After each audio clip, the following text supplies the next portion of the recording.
So, me and God were talking today from Amos, was it 6? 5 or 6? 6. 5. 5. I'm like, which one is it? 5. And it was speaking about mourning, lamentations. And the Lord God started to speak to me about regret. So, you have some people, possibly from your past, who are in deep regret. And this regret stems from them feeling like, did I miss an opportunity to be on the right side of judgment and history? Stay with me. So when you think about, people from your past, just in general, people that you've dealt with who may have come against you and not understanding that you were doing what God called you to do, that you were being obedient, but rather they felt like they knew best, they knew better for you and your life, and or in some cases thought that they could punish you for the decisions and the choices that you made because they felt that those choices were not right, like they judged you.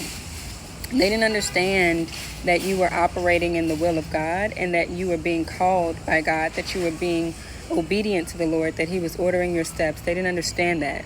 And so because they did not understand that, they came against you and they judged you. They tried to make life hard for you. Now you, on the other hand, understanding Romans 8:28, you understand that all this was for your good, that it had to happen to build you, to even pull out the king or queen inside of you, right?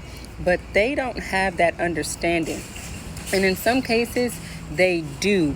And this is the part where they realize to some degree that they are on the opposite side, meaning the opposing side, and consequently not the right side of history or not the right side of judgment, because knowing that they opposed you in one season could obviously make them feel like they no longer have access, could not have access to you or even proximity to you in your winning season. So that is their judgment. That is the regret.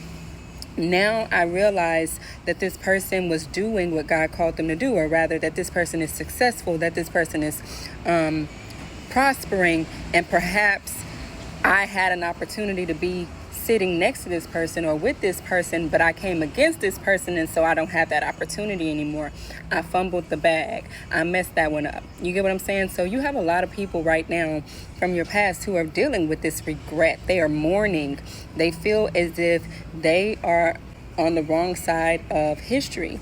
They're on the wrong side of judgment. And that's because they chose to judge based off of their own knowledge, wisdom, and understanding.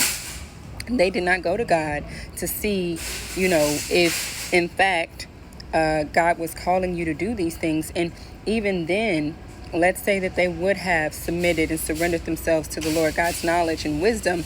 A lot of these people are just very egotistical. So it doesn't matter that God says one thing if their ego is being threatened, if their ego is being confronted, if their ego is being bruised. They are not open to receive the word of the Lord. They're not open to receive God's instruction. They're not able to receive God's wisdom. So again, on the opposite side, they're on the wrong side, if you will, of judgment and also history. It's like you have a lot of people who they want to be known in history as the good person. They don't like being known as the villain. You, on the other hand, may be that person who understands that you're going to be the villain in some people's stories. You're going to be the villain at times. And either way it goes, whether you're the villain or you are, and I won't call it the victim, but you are the one who is conquering, you are exactly where God called you to be. Whereas other people may not have this understanding, and they think, I need to always appear as the good person. I need to always appear as the you know what I'm saying, the in the perfect light, right? They want to be perfect. They need this perfect image, and that's what's being shattered right now. So, my my belief is mercy. Always ask for mercy for people, others, yourself, God. Always ask God's mercy, because God says to the merciful, he will show mercy. So you will, in some way or another, one day down the road, whenever, be in need of mercy, and you'll look back on times when you did not have mercy on someone else. And so I still say be merciful. Still be merciful, but understand that it's not up to you to perform, or to what's the word I'm looking for, to facilitate God's judgment. You understand what I'm saying? God will facilitate his own judgment. There's nothing you can do to step in so they can't receive, or so they won't receive God's judgment, because that time is now. Yeah.